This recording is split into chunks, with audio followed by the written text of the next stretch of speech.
नमस्कार दोस्तों, आपका हमारे धर्मार्ग चैनल में स्वागत है। पुरुषोत्तम मास महात्म्य 12वां अध्याय। शिव के चले जाने पर वह बाला हर्ष क्रांति श्वास पर श्वास लेती हुई भयभीत हो आंखों में आंसू भर रोने लगी। इसी तरह दुख में बहुत समय व्यतीत हो गया। फिर वह बाला भी बलवान काल के वश हो गई। उसी समय बड़े धर्मात्मा राजा द्रुपद ने उत्तम यज्ञ किया। उस यज्ञ कुंड में से एक बाला उत्पन्न हुई। वही मेधावी ऋषि बाला दूसरे जन्म में राजा द्रुपद की पुत्री द्रौपदी नाम से विख्यात हुई। सो यह राजा द्रुपद के स्वयंवर में मछली बीनने पर अर्जुन को मिली।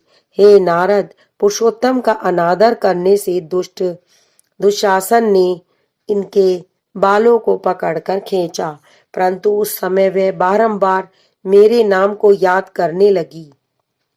कृष्ण जी कहने लगे कि यदि द्रौपदी को मैं भूल ही गया था तो भी मेरे को स्मरण आई, और हे राजन, मैं तत्काल ही गरुड़ पर चढ़कर आया और अनेक प्रकार से खींचे हुए चीर को इतना बढ़ाया कि दुशासन उसे खींचता हुआ अचेत होकर गिर गया।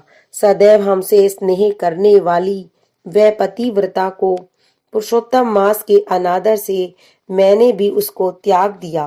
पुरुषोत्तम मास का तिरस्कार करने वाले को मैं भी गिरा देता हूँ।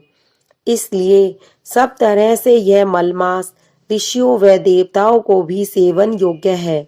फिर मनुष्यों को तो अत्यंत ही मनवांछित फल देने वाला है।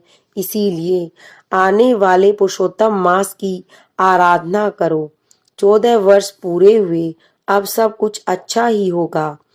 श्री नारायण जी कहने लगे, इस प्रकार श्री कृष्ण द्रौपदी और पांडवों को समझाकर द्वारिकापुरी जाने की इच्छा से बोले, हे राजन, अभी विरह से व्याकुल द्वारिकापुरी को मैं जा रहा हूँ। ऐसा कहने पर भगवान प्रेम में मग्न हो पांडु पुत्रों को धीरे धीरे लौटाकर द्वारिकापुरी को चले गए। नारायण बोले, द्वारिका नाथ के द्वारिका जाने पर युधिष्ठिर अपने भाइयों सहित तप करते हुए तीर्थों में विचरने लगे। हे नारद, भगवान के प्रिय पुरुषोत्तम मास को मन में धारण कर और कृष्ण का वचन स्मरण कर अपने भाइयों द्रौपदी से बोले, अहो, आप सबने पुरुषोत्तम का महात्म्य सुना है। पुरुषोत्तम को बिना पूजे कोई कैसे सुखी रह सकता है। इस लोक में वही धन्य और वही श्रेष्ठ है जो अनेक तरह से भगवान पुरुषोत्तम को पूजता है।